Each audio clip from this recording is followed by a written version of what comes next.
Hello, it's a joy to be with you again with Coach's Corner on Business Compass. I am Coach Bell. Tonight's tip is on mentorship. Sometimes you're scared to look like an ignorant person because you think your question may be stupid. But what you fail to realize is that the answer to that question can help you to get to where you want to go. Why are you so scared of looking like you don't know something? It is much better to accept that you didn't know something and try and find out the answer than to act like you do know when you don't. Never be afraid to ask questions. Mentorship is about admitting your limitation and seeking guidance from someone with the knowledge, experience, and expertise. The key here is to be the one who asks all the questions. No matter how stupid you think those are, your goal is to learn. It saves you a lot of time and trouble. Mix and mingle with the best. Join a business social network or group. You never know what valuable contacts you could make there or what new industry practice you could pick up. Seek mentorship, it will make you wiser. Before I go, let me leave you with this proverb from China. He who asks a question is a fool for 5 minutes. He who does not ask a question remains a fool forever. See you again soon.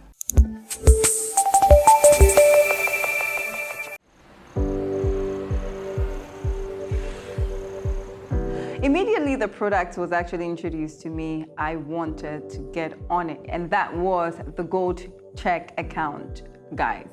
This has actually changed my business. So on the First National Bank app, you have the business toolkits that gives you all the information that you need to run your business, and whatever inquiries you have, they're always ready to answer. And that makes life very easy for me. And you have the in contacts that helps you access every transaction that takes place or happens. Now, point of sales terminal. I market wherever I go, and so I love to have that so I can take payment, especially with those who tell me I do not have cash. A bank that understands that you can start life all over again or start a business from scratch. Very keen on running it and making sure that you grow to the core. It's one you should look out for. My name is Jifa Bekwe-Gray, the CEO of Jifa Gray Creations. I recommend that you sign up to the Gold Check account from First National Bank for a great banking experience.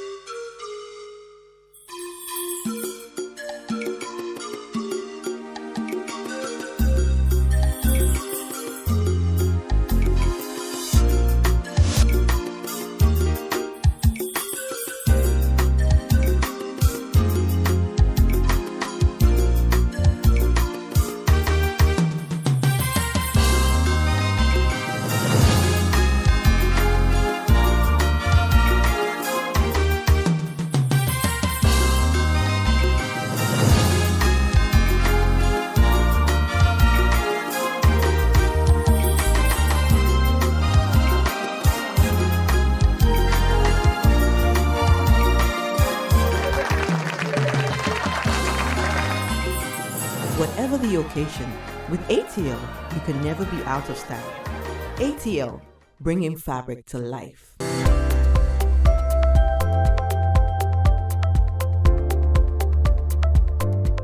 Welcome back from Coach's Corner, and we're still here in the studio with Dzordzoe Skin Care, and we're going to explore how we can help Jennifer make money, or at least find access to financial resources, as she puts it.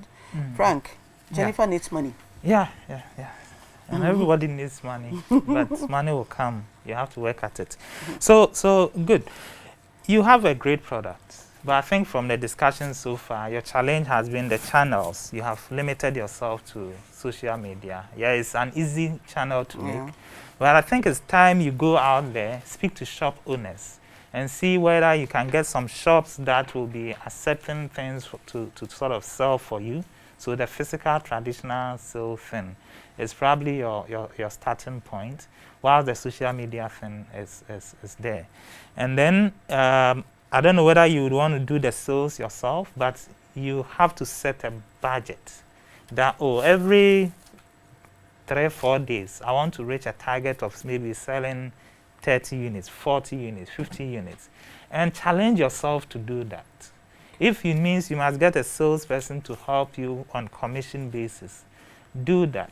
Because the access to finance thing, you must have a proven track record to have done the business successfully before any investor will bring monies in.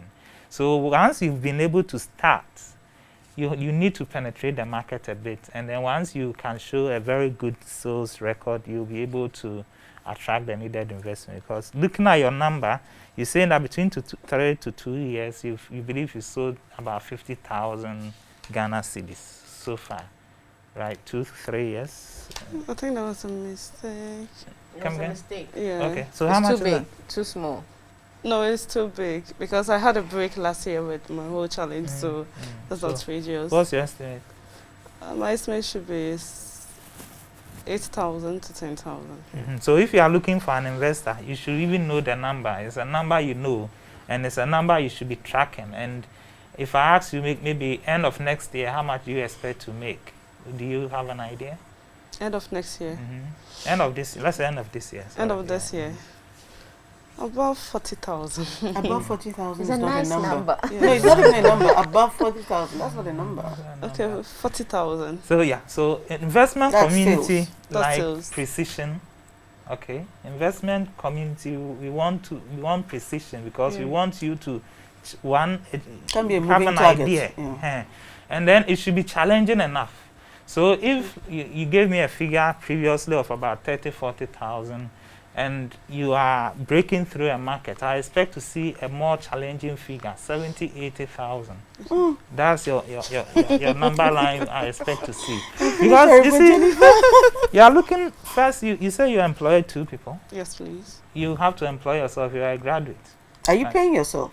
Yes, I'm paying myself. Yeah. Are you happy with your salary? No. Okay. Okay. So Do you want to increase your salary? Yes, I want to. Okay, so you have and to it's in sell your more. hands. You have to sell more. So it means that set targets that are realistic and push to get those targets achieved. That's your first thing.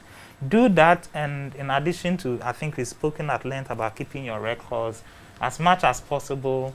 Do your sales either through a banking system or mobile money platform where you can easily track your sales and be able to have some visibility into your numbers. And then as you have a track record, then you can look for an investor who will come in. Or if you have a banking relationship, then you may need you may ask your bank for help. But before you even approach anybody for help, you should be able to tell me, if I put the money in your business now, so if today I said, I have 50,000, I'm bringing it to your business, what are you going to do with it? Do you have a list of items you invest in? Do you have Jennifer, anything? do you have, or you can have? Do you have? I can have. What So you are don't those have. things? Yeah.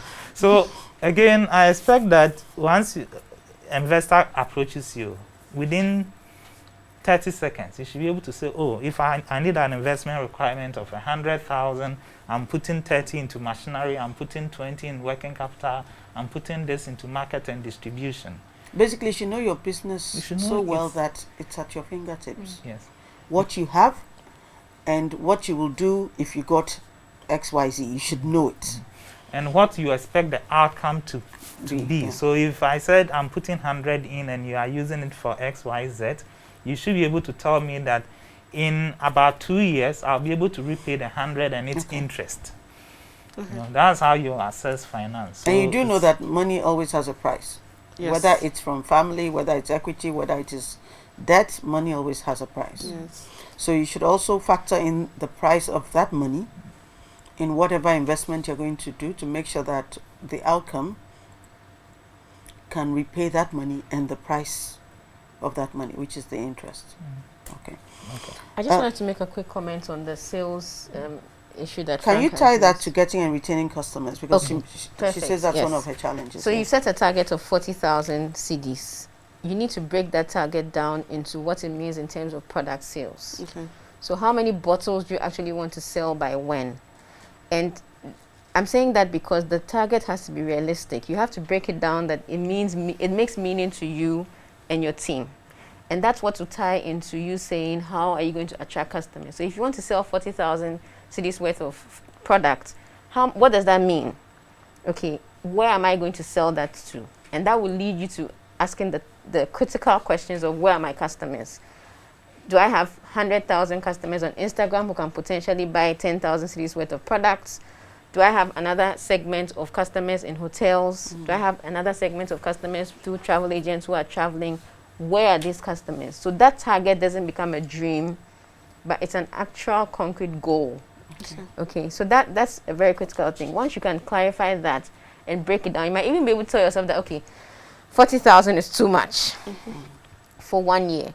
Because I don't have the skill yet, I don't have the team, I don't have the capacity to do this, but I can grow this target over 3 years. But like Frank said, it has to be a target that you are clear on. It's not a wish. So if you just set 40,000 today, go back and think about it. So she has to tie the target, the financial target, to the product itself. Yes. And also tied to the market. Yes. So for instance, if she realizes that it means she needs to sell 20,000, rather than sitting in her room and doing Instagram, it may mean that she may go out onto university campuses. Yes. And do some education, which is we're going to take a break, and when we come back, we want to look at your why, the original reason why you started, and how we can tie that to your vision, and how we can tie to the challenges you're having with marketing and with making more sales. And then we'll see how we can put all that together. So we'll take a quick break, and when we come back, we'll try and wrap this up. So please stay with us, and we'll be right back.